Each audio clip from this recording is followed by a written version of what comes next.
It's time! Time for what? I can't do the Mariah Carey high pitch, but it's time to draw a topic from our jar. Yeah, we actually haven't drawn in a while. Or drawn topics. I draw all the time. Also, it's our 20th episode, so I think it's a good way to kind of... Okay, so rock, paper, scissors of who gets to draw. Okay, ready? Rock, paper, scissors, shoot. Oh! I did like this. My bendy scissors. Just grab one. Squid beats rock.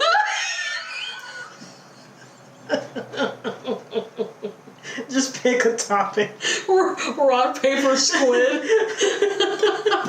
I guess that would make it more interesting if you did that. Let's see. Pick a squid-like color. Oh, a squid? What color is a squid? I don't know what color is a squid. Squids are orange, right? Yeah. Good old orange squids out in the ocean. I see them all the time when I'm deep sea diving. I don't think squids are green or yellow or pink, so orange is the next possible choice. Orange is the new black for squids. All right, so today's episode commemorating our 20th.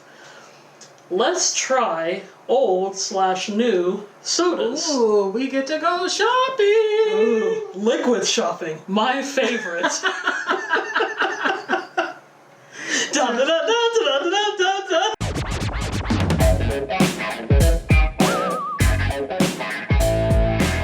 Hey everybody, it's Sarah. And it's Charity. And welcome to Bobbleheads on the Dash. Now, in between the theme song, we went out and got our historic hats on, and we ran to the store and got all of these sodas for today's episode. We are just that good and just that fast. We're dedicated, too. We got superpowers. But as you can see, we have a really fun array of sodas. Maybe some of you have heard of a certain age maybe, and some of you haven't. Most of these are at least like 110, 120 years old. So why I haven't heard of a lot of these is kind of surprising. That is surprising because Sarah knows a lot about old things. Well, if Sarah doesn't know about it, then maybe it doesn't exist. I don't know. I do like the impression that Sarah knows absolutely everything there is to know about history. I've asked you enough weird questions that you've been able to give me the answer to, so your track record is good with me. Yeah, and I figured because it is historic, we decided to I look like every silent movie you've ever seen. I feel like you should be like, hello, my baby, hello, my honey. Hello, my ragtime. So if you have the urge to be a dancing frog. Yeah, Michigan J. Frog in the house. That's you got the hat for it. Which is kind of nice. One of the sodas come from Michigan. So isn't that perfect? Yeah, that's exactly why I did this. So before we drink our cares away, We've actually done something similar, not with sodas. We did it with old historic candies. So if you want to check out our episode called Schwepperelli's. You might have to spell that for them. Schweppes. I don't know, SCHWEPPERELLI''S. I think. If you can't find it, just send us a message in our social media pages. We'll send you the link. You can't miss it. I believe it's episode 18, which works out because this is our 20th episode, so we've hit a landmark. Oh. Yeah. So, yay for 20 episodes. And this is how we celebrate by drinking. Cheers! So check out the other episode 18. Of course, you're watching 20 right now. If you want to watch the rest of our episodes, we are available on YouTube. You can check us out on Facebook, Instagram, and TikTok at We Harmon Sisters. So, plus we would love to see what other sodas that you would like to drink. So, but without further ado, which one should we start with? I don't know. Eeny, meeny, miny, mo, catch a tiger by the toe. If it hollers, let it go. Eeny, meeny, miny, mo. Oh, we start with the triple X. We get the adult beverage now. I will say, because I had to look up the history for these, I had to be very careful with this one. Yeah, your search history is probably trash now. No, I decided to be smart. I looked up I just looked up generic root beer brands from certain years, and that came up because I knew if I was to type in Triple X. Triple X. No, I meant root beer. I meant root beer, yeah. And I didn't want to have a I meant root beer moment. So Charity's also our designated soda opener. And we're not going to drink, because we'd be hyped up on sugar by the time this episode is over. So we have these cute little Sarah's been calling them communion cup. Yeah. You know, communion for cup. those who grew up in the church. Yeah. They're about that size. I actually do like root beer. Now, I'm not like a connoisseur or anything, but I've actually never had this particular brand before. We should do an episode just on different kinds of root beer. That'd be interesting. Root beers and root beer floats. Mm-hmm. This is another thing, because we are in the middle of the summer. And it's hot outside. Yeah, this is a very refreshing episode. Okay, all right. So it's our first time having XXX root beer from, what, did it say the year? Yeah. It doesn't say the year on here. The year is right at the bottom. Really? Mm-hmm. It is. 355 milliliters. Oh! No. 1895. 1895. So let's see what 1895 may have tasted like. Cheers. Well, that's good. Oh, yeah. Oh, I like the taste of that. Okay, this is going to be weird. It tastes dark. Because Barks root beer, I think it tastes dark. Yes, I love Barks root beer, which we don't have here, but like it tastes dark brown. And I don't know if that makes sense. No. It makes sense to me. I don't know about everybody else. That was good. That's a good way to start. The drink originated in Texas at the Galveston Brewery Company, which was actually started by Anheuser-Busch. The name comes from marking XXX on branded oak barrels containing beer. But like I said before, 1895 was like a big year for root beer. So nothing to do with adult content? You gotta do the shoulder with it. Well, even using the old Frankie and Johnny song. I always use that song in the cartoons where you see the beautiful woman. Yeah, the Mae West lookalike with the with the come hither glare. Mm-hmm. But yeah. So 1895 was a big year for root beer because it was also during like the women's temperance movement. Specifically the Women's Christian Temperance Union, because this is when they're trying to ban alcohol, the making of it and the drinking of it. So it was the whole, lips that touch alcohol shall not touch So mine. we should be drinking this downtown next to the Carrie Nation statue outside the workroom. That actually would be appropriate. We need to get another bottle and do a photo shoot. So with the root beer, the XXX root beer, in a video that I posted actually on my personal TikTok and Instagram page, there's a Three Stooges brand of root beer called Wise Guys. If you want to see that and see me have my Three Stooges moment drinking root beer, then, enter at your own risk. And I had a pretty popular video on my personal TikTok page at Sara and Charity, and I did a monkeys themed soda, and I posted that video on Mickey Dolenz' birthday. That one was a banana flavored soda, and it tastes just the way it was described. It's got the picture of them while they're singing Daydream Believer. I feel like we should go red. I'm thinking red, same color scheme as the brown. We're staying warm. So which one are you opening? I'm opening Cheer Wine. Ooh, beer and wine. That's definitely the way to go for that. There you go. Oh, that's got a nice bubbly sound effect too. I don't know if my microphone picked up on that. This is what we should use for communion elements. It's like fizzy NyQuil. That's what it's... it could taste like that, because NyQuil does have that cherry. Okay, so Cheer Wine since 1917 is our next one. Skull. Yep. Tastes like NyQuil. At least right now, I know we've only tried 2 so far. But so far... Out of all the sodas we've tried... Yeah, so far my favorite is still XXX. That's a sentence that I didn't think I was going to say. During a sugar shortage, L.D. Peeler created a cherry soda in Salisbury, North Carolina. The name Cheer Wine described the burgundy color and cheery disposition. The brand withstood many challenges, such as the Great Depression and World War II.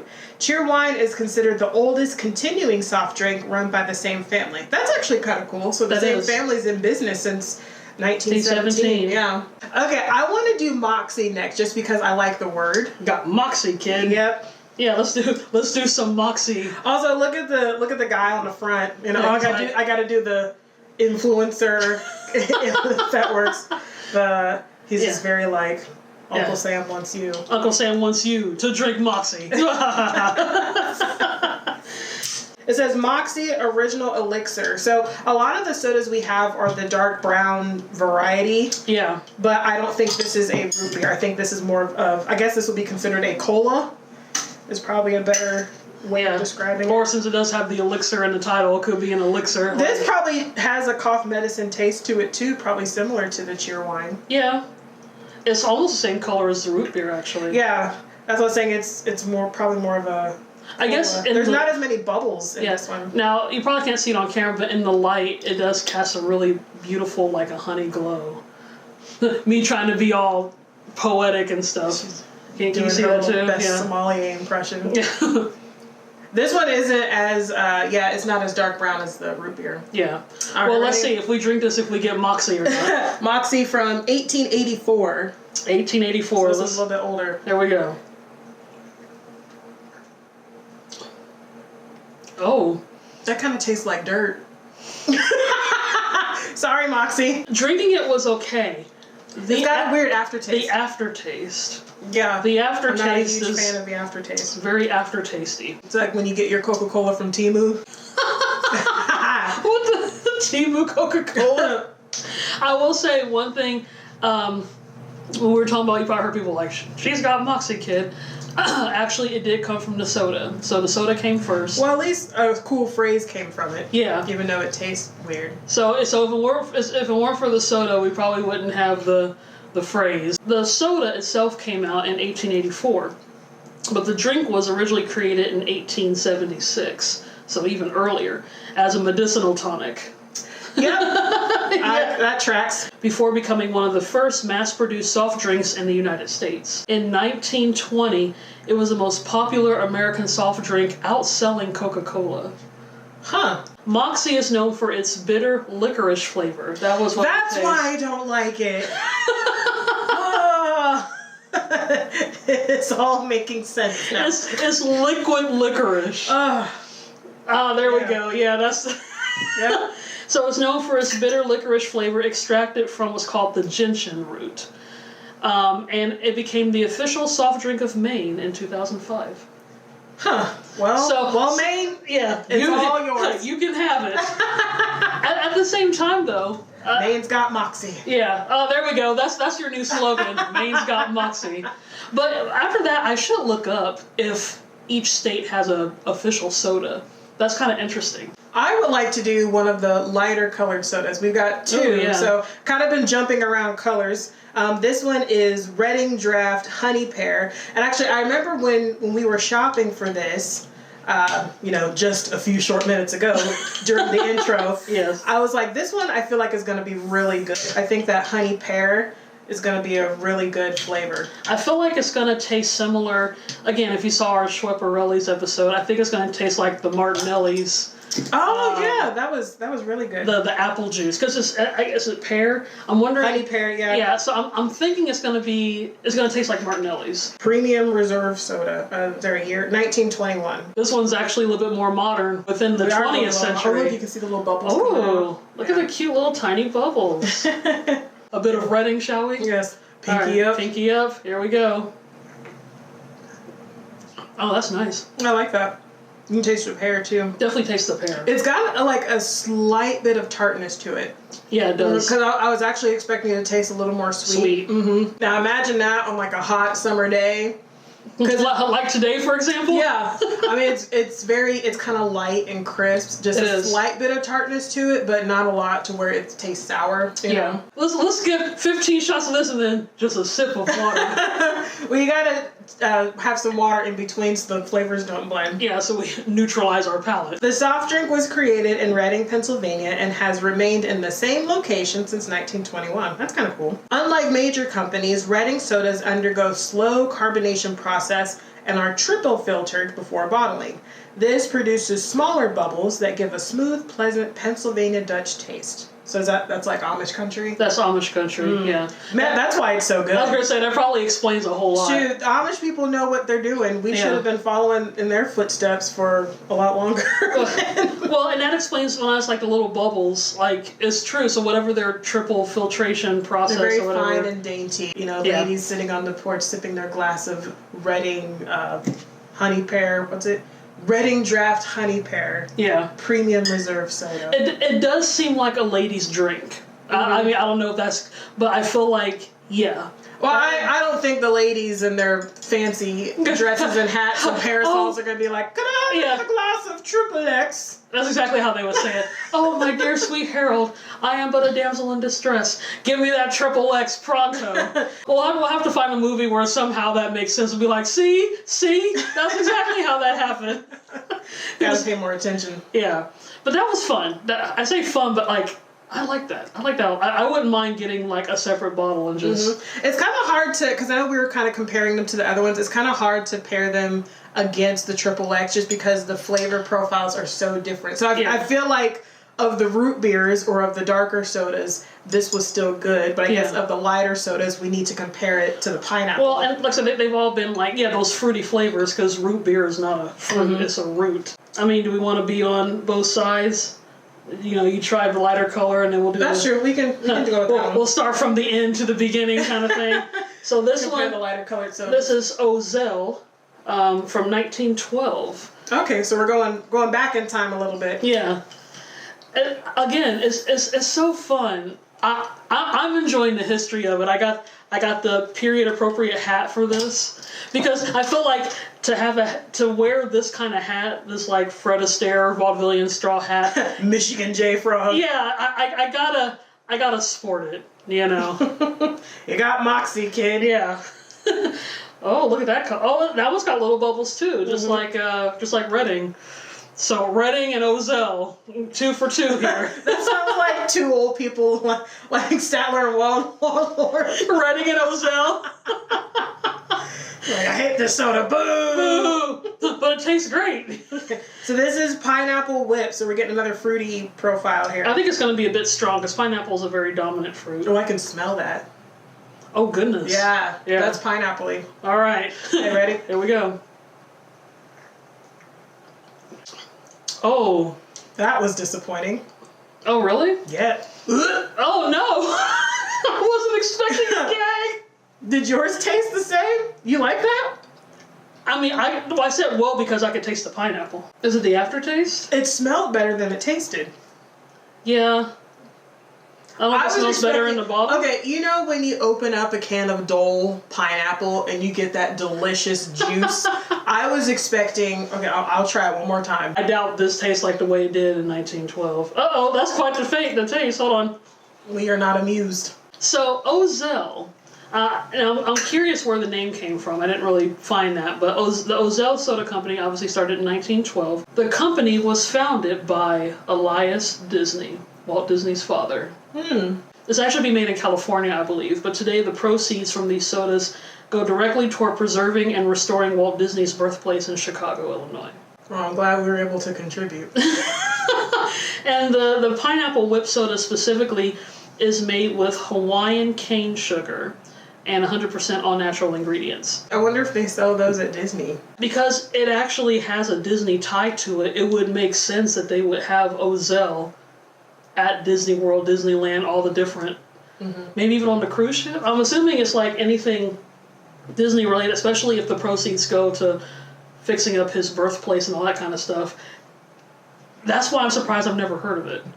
And maybe I'm just not as associated with Disney related products as maybe I should. Well, and it's not Walt Disney, it was his father. It's not called Disney's Pineapple Whip, it's the Ozell, so it's probably separate from the Disney brand. That's true. But anyone from Disney, please contact us. One would probably be a great sponsor, but anyone has any knowledge about Ozell. So while the soda is not my favorite, the history intrigues me. To be honest, all of this history intrigues me. Okay, I want to do Knee High just because I am a fan of MASH. That's where I first heard about it. So yeah, definitely. This is brought to you by Radar O'Reilly. I know. I was going to say.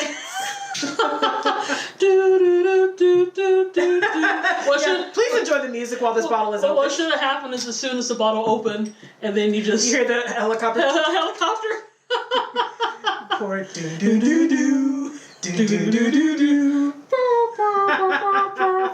Yeah. Now, what's funny is that the way you responded to the pineapple and even to the pear, I'm kind of curious, because Grape has never really been my favorite flavor. Now, grape is definitely mine. Like grape Jolly Ranchers, I could eat those all day. See, grape, kind of like cherry, is a medicinal flavor, so it always reminds me of medicine. Or melted popsicles. It's two very different things, so I'm kind of curious. But yeah, because of MASH, I always wanted to try grape knee-high. Now, I'm surprised there's bubbles in it because I was expecting it to be a non-carbonated. I was basically expecting like grape juice. I mean, if that's the case, it wouldn't have been in the lineup, I guess. Oh, you already started? Hold on. Because I almost spilled it. Yeah, that's grape. I was expecting it to be a little bit sweeter, but it's not bad. Maybe I was expecting like Grape Crush or like Fanta or something. Maybe that's what it is. That's not as strong. Maybe that's what it is. I was expecting more bubbles, I think. Either I have an idea in my head and it doesn't live up to it, or just once a taste hits my mouth, I'm just like, nope, that ain't it. I guess to each their own, but that's the fun part about tasting it. Because now that we know, if we were to go back to Rocket Fizz and get some of these, you know, we could probably, we know which ones that we would go for and which ones we didn't. Mm-hmm. Also, shout out to Rocket Fizz. I don't know if we mentioned that at the beginning. Yeah. We actually went there and bought all these. And so for a lot of these products, Rocket Fizz and other places that sell historic and vintage candies and drinks, you can really only find them in those kind of stores. So if your local area, like I said, if they have a Rocket Fizz or some kind of store in that, and you want to try these are probably your best bet, or unless you actually live in the city where they make it. Back to knee-high, it's interesting that you mentioned MASH because that is part of the story. So knee-high from 1924, the name knee-high is a play on the knee-high size of the original bottles. The brand originated in Columbus, Georgia in 1924 and is famous for its peach, grape, and orange flavors. So knee-high is known for being caffeine-free and sweetened with cane sugar, and it gained popularity due to the TV show MASH. So whenever you see Radar order a grape knee-high, that's what he was drinking. Yeah. So for the sake of TV pop culture, for sure. Yeah, the taste wasn't my favorite, but you know, you gotta love Radar. He's very sweet. Yeah. So, last but not least, Faygo is our next one that we haven't tried yet. I think that one's even more red than the Cheerwine, is it? It's more of like a bright red. Cheerwine was more burgundy color. Yeah, that's true. That is the focus. This one looks like, want a Fanta? Don't you want a Fanta? This is very red. I mean, they both have FA at the stop. What's funny is that when I was a kid... 1907. 1907. Man, what a year. I remember it well. I remember it well, as you can tell by my hat. I am 1907. All right, ready? But as a kid, it looks like... I'm sure obviously Faygo's been around, but I'm trying to think, did I try it when I was younger? I don't know. Well, we can try it now. Almost 3 decades later. Yeah, cheers. Oh. That's got a hint of cream soda with it. That tastes like cake. That's creamy. Do you taste that? It tastes original like rock and rye. Oh, cream cola. Oh, okay. Okay, I was like, why does it taste like cream soda? It does. Let's do another one. No, that's weird. I wasn't expecting that. I didn't read the bottle. I wasn't expecting that creamy taste with a red soda. Yeah, but does that taste like cake to you? It tasted creamy. If cake was a liquid, it would be this. Yeah, to me, this tasted like cream soda, just a red cream soda. It's a lot. It's much sweeter than this. This definitely sweeter. Yeah. This has more of a medicinal cherry taste. That one tastes like what you would think of the concept of just cherry soda or red soda. This drink was created by Ben and Perry Fagenson, Russian brothers and bakers from Detroit, Michigan. The soda's flavors were inspired by their cake frosting recipes. The Fagenson brothers' bottling works was shorted to Faygo in 1921. The famous shield logo was then added in the 1940s. So, you said it tasted like cake. If it was inspired by their cake recipes, that actually makes sense. Or their frost. That's kind of interesting, though. That's a really unique take. Like, I like the way our frosting tastes. Let's make it liquid. Carbonate it. Let's carbonate it and make it liquid. And drink it. I want to drink my cake. Yeah. Yeah, that's what it is. Cake and drink it too. Oh, that's why. They missed a good opportunity. Faygo, you still got a chance. We can tag Faygo and say, hey, we got your new tagline. Yeah, have your cake and drink it too. Yeah. So I'm going to rate these. So this one I think we had the best reaction. Yeah, that's still tops for me. And then now we might change down the road, but this for me would be second. Yeah. Let's do Faygo third. Yeah, I would put Faygo as third. For TV reference, we would put this fourth. I feel like Cheerwine would be next. Yeah, and then Moxie, I just didn't like. Moxie tasted like dirt to me. Well, remember, Moxie was liquid licorice. Yes. Okay, so this is my rating. I agree with that. Do we agree? Yeah. I mean, root beer was still going to be tops for me. I mean, technically, just because these are two different ones, this could tie for first place in its own category. That's fair. But, I mean, I think we had the best reaction to the root beer, and then second best. These are ones that we like the most. And then this one was a surprise to us, I think, because it was very sweet, very cream soda-like. Yeah.